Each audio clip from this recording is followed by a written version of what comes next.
Field marshal Asim Munir की अमरीकी वज़ीर ख़ारजा मार्को रूबियो से मुलाकात। आलमी और इलाकाई सलामती इंसदाद दहशतगर्दी पर तबादला ख्याल। ISPR के मुताबिक फील्ड मार्शल का जर्मनी का दौरा, म्यूनिख में सिक्योरिटी कॉन्फ्रेंस में शिरकत। फील्ड मार्शल की कॉन्फ्रेंस के दौरान जर्मन और ब्राजीलियन हुकाम से भी मुलाकातें। मुलाकातों में सिक्योरिटी अमूर, दिफाई ताउन, आलमी अमन के फ़रोग़ पर गुफ्तगू की गई है। अहम खबर है, फील्ड मार्शल आसिम मुनीर की अमरीकी वज़ीर ख़ारजा मार्को रूबियो से मुलाकात हुई है। ISPR के मुताबिक आलमी और इलाकाई सलामती इंसदाद दहशतगर्दी पर तबादला ख्याल किया गया है।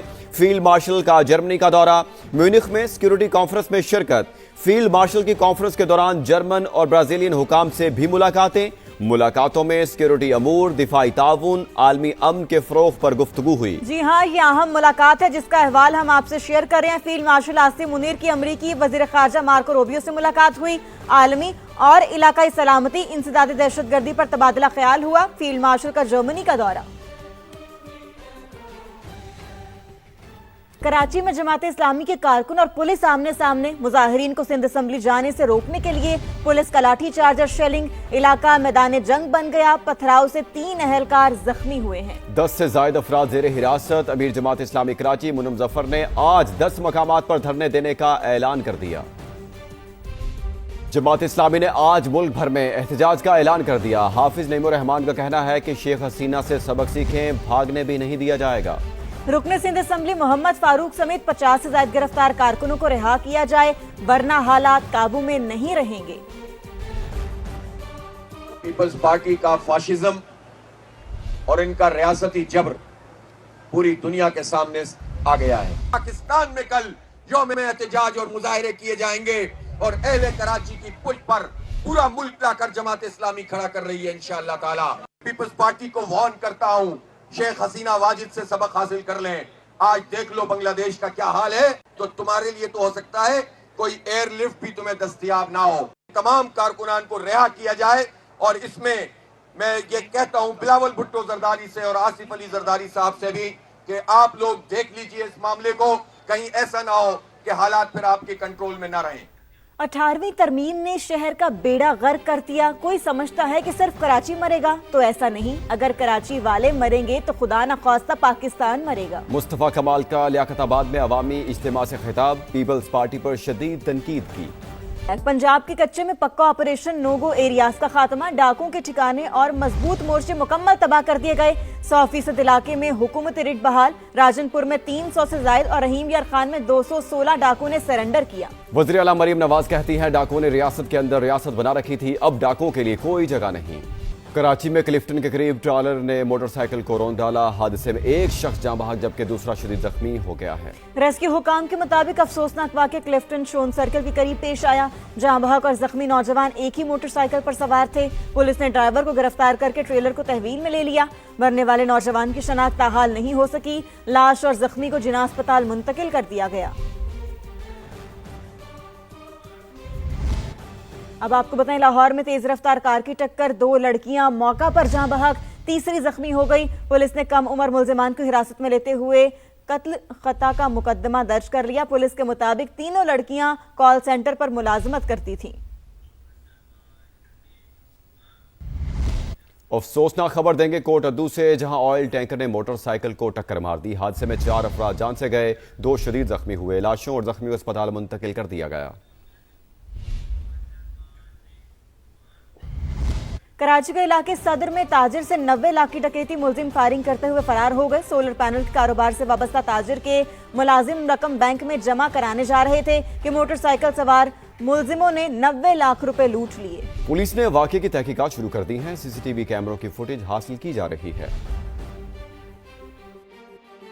हुकूमत की तरफ से मुस्बत इशारा मिला। उम्मीद है जल्द मुतालबे पर अमल हो जाएगा। चेयरमैन तहरीक इंसाफ बैरिस्टर गौहर का अता तारड़ के एक्स पैगाम पर रद्द-ए-अमल। बोले, हमारा मुतालिबा है कि बानी को मुतल्लिका अस्पताल शिफ्ट करें और माहिर डॉक्टर से मुआयना कराएं। हमारा अपना नुमाइंदा भी इसमें शामिल होगा। बरवक्त और दुरुस्त इलाज बानी PTI का बुनियादी हक है। उम्मीद है अब बानी की सेहत के मामले में ताखीर नहीं होगी। हुकूमत इस बार संजीदगी का मुजाहिरा करेगी।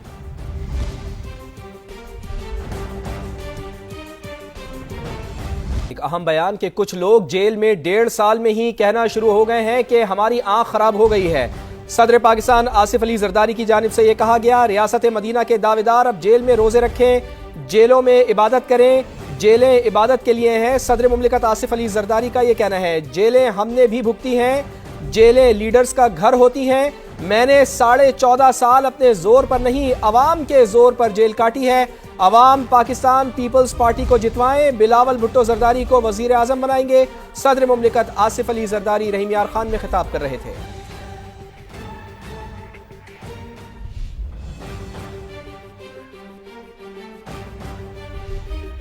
यहाँ एक और बड़ी खबर आपको बताएं कि तहरीक इंसाफ ने तिब्बी बुनियादों पर बानी की रिहाई मांग ली। इस्लामाबाद हाई कोर्ट में दरखास्त दायर कर दी, मौकिफ अपनाया। बानी की आंख का इलाज जेल में मुमकिन नहीं, दाईं आंख की बिनाई सिर्फ 15% रह गई, उम्र भी 73 साल हो चुकी है, सजा मुअत्तल की जाए।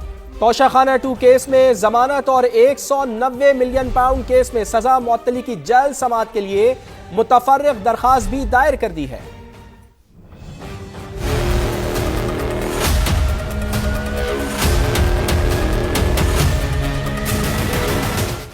उम्र 73 साल, आंखों की संगीन बीमारी, जेल में इलाज मुमकिन नहीं। तहरीक इंसाफ ने बानी की रिहाई के लिए अदालत का दरवाजा खटखटा दिया। पहली बार तिब्बी बुनियाद पर जमानत की दरखास्त इस्लामाबाद हाई कोर्ट में दायर की गई। बैरिस्टर सलमान सफदर ने मौकिफ अपनाया कि बानी पीटीआई आंखों की संगीन बीमारी में मुब्तला हैं। पिम्स अस्पताल के डॉक्टर आरिफ ने दाईं आंख में खून के लोथड़े की तशखीस की, बिनाई सिर्फ 15% रह गई। आंख का जेल में इलाज मुमकिन नहीं, बानी को जमानत पर रिहा किया जाए। हमने जो नई सीएम फाइल की है उसमें जो आई की उनकी कॉम्प्लिकेशन है और मेडिकल के जो ग्राउंड्स उनके सामने आए हैं, उनकी रोशनी में हम कह रहे हैं कि सबसे पहले तो आप उनके जो केस मेरिट्स पर फाइल हुए हैं वो तो फिक्स हों। तोशाखाना 2 और साथ ही साथ में अलकादिर जो कि बहुत पहले से फाइल है, ये केसेस फिक्स इसी हफ्ते कमिंग मंडे को हमने रिक्वेस्ट की है। पीटीआई वकला ने बानी और बिशरा बीबी की तोशाखाना 2 केस में जमानत और 190 मिलियन पाउंड केसेस में सजा मुअत्तली की जल्द समाअत की दरखास्तें भी दायर कर दी। बानी की बीमारी पर पीटीआई का शोर और फिर अदालत में रिहाई की दरखास्त। दूसरी तरफ हुकूमत के गर्म के बजाय नरम बयानात। क्या पस पर्दा बहुत कुछ चल रहा है? कुछ तहरीक इंसाफ झुकने लगी, कुछ हुकूमत पीछे हटने लगी। क्या बात बनने लगी या डटकर खड़े रहने का बयान महज सियासी स्टंट था? हुकूमत ने सुप्रीम कोर्ट में किया गया वादा पूरा कर दिया है। बानी की बेटों से 20 मिनट बात करवा दी है। अलीमा खान ने इसकी तस्दीक भी कर दी है। कहा, भाई बच्चों की आवाज सुनकर बहुत खुश हुए। इलाज की फराहमी में जानबूझकर ताखीर बानी की बीनाई को नुकसान पहुंचा चुकी। इलाज में मजीद ताखीर बर्दाश्त कर सकते हैं, ना ही की जाएगी। अल-शिफा इंटरनेशनल अस्पताल में जाती डॉक्टर्स की निगरानी में उनके इलाज के मुंतजिर हैं। माहिर डॉक्टर्स को बीनाई बहाल करने की हर मुमकिन कोशिश करनी चाहिए।